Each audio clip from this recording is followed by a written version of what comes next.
Today's reading, Ecclesiastes 7, 1-6. Death is the destiny of everyone.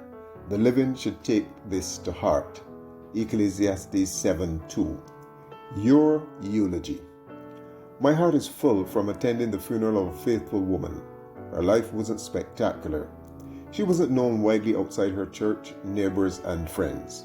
But she loved Jesus, her 7 children, and her 25 grandchildren. She laughed easily, served generously, and could hit a softball a long way. Ecclesiastes says, it is better to go to a house of mourning than to go to a house of feasting. 7:2. The heart of the wise is in the house of mourning, because there we learn what matters most. 7:4. New York Times columnist David Brooks says there are 2 kinds of virtues: those that look good on a resume and those you want said at your funeral. Sometimes, though, these overlap, though often they seem to compete. When in doubt, always choose the eulogy virtues.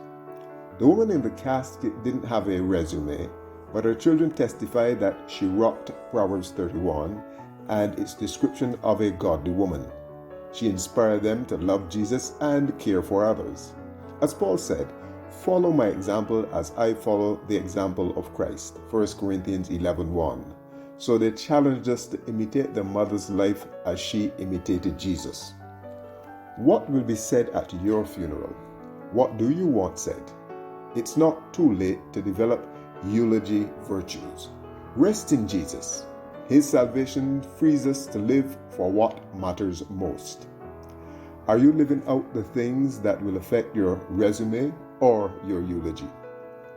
How would your life change if you lived each day with your eulogy in mind? Father, give me the courage to live for what matters most.